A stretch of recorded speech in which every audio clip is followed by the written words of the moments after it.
How was it? It was so good, Grandma. It's really good. What happened? You always have things to say? Nah, I just wonder where this whole Notting Hill Carnival thing come from. Okay, listen up. There's a story to tell you. One woman named Claudia Jones.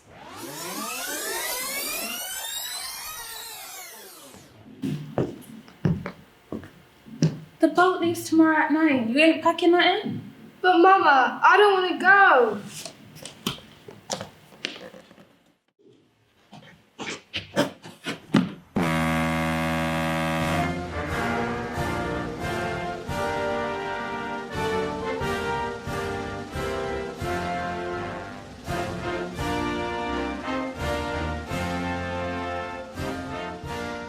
Young Claudia and her parents arrived in New York after a long boat ride. They struggled to find work, and thus they lived in a poor area, and 4 years later, a tragic incident struck the family. Your spirit will continue to live on inside you. Make her proud. Yes, Papa. A few years passed, and Claudia always remembered the words her dad told her. However, she knew that her family was struggling, and she felt as if she had no other choice but to provide for her family. So she dropped out of school to work in a factory. She found political education in social activism. At age 18, she joined the Young Communist League, which led her to be involved in an international movement to defend the Scottsboro Boys. These 9 African American men faced execution of charges of raping a white woman. She wrote on behalf of them as their legal defense as a journalist for Weekly Review YCL. Her involvement in the case led to her involvement with the youth wing of Communist Party USA, also known as CPUSA, which she became a member in 1936. She fought for the rights of Black people with her entire being. She spoke at several communist parties, conferences, and rallies.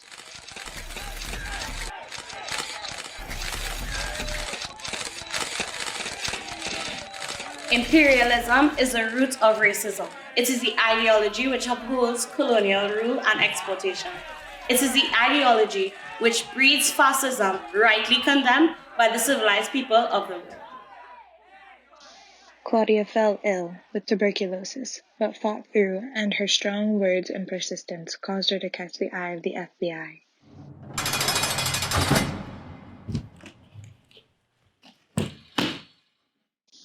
Arrested again under the Smith Act trials, which the prosecution suspected communist leaders, suffered her first heart attack at 36 years.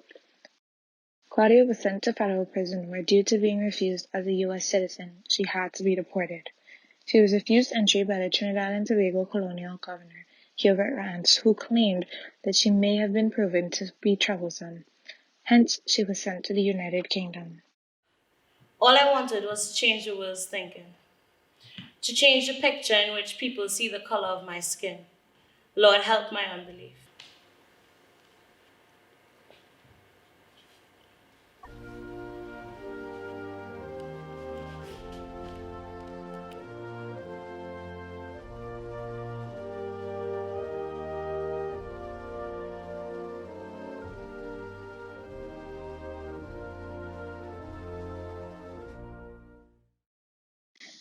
Claudia was disappointed by the racist hostility, and she quickly realized the UK was the furthest thing from paradise for Black people.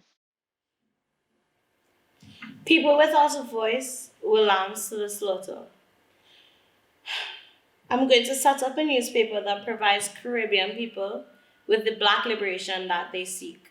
I will call it the West Indian Gazette. And in Brixton, 1958, she accomplished her aspirations with very little funding. However, this was not enough. The Teddy Boys era began. A gang of disaffected whites traveled to Black neighborhoods in Britain to partake in nigger shooting. Black people were mercilessly killed for amusement. The racial killing of Kelsey Cochran, a young Black carpenter who was brutally stabbed by a gang of white youth, was seen as the peak of it all. The Black people had reached their tolerance limit. My people aren't happy. They are mourning the loss of their brothers. What can I do to help? How can I reunite Britain?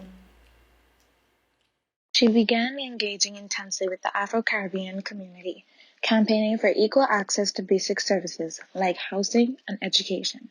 She openly denounced the racism in the workplace and lobbied against Britain's 1876 Racist Immigration Act.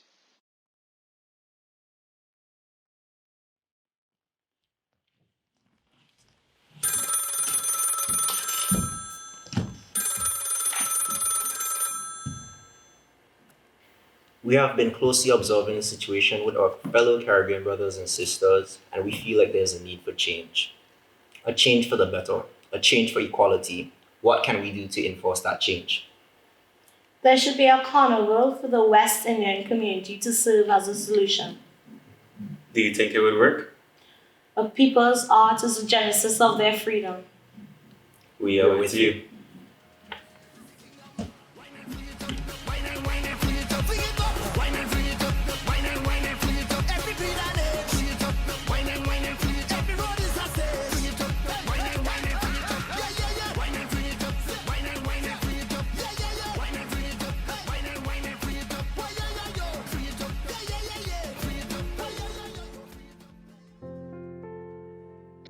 Sadly, she passed away due to a severe heart attack on December 24, 1964. She was found in her flat on Christmas Day. This was a very sad moment for the Black community in Britain and all around the world. Claudia Jones' place in history is well defined and well earned.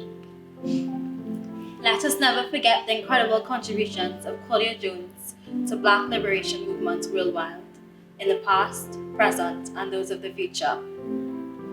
Our mother of the Caribbean Carnival will be missed. She was buried on January 9, 1965 at Highgate Cemetery, right next to Karl Marx.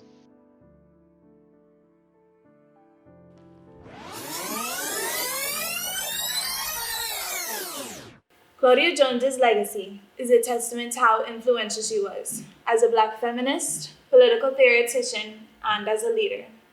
The UK National Union holds an annual Claudia Jones Memorial Lecture every year during Black History Month to respect her groundbreaking work.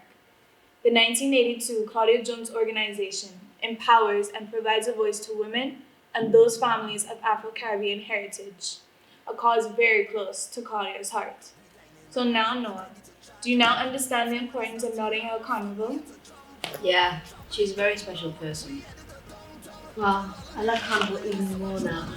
May her legacy live on.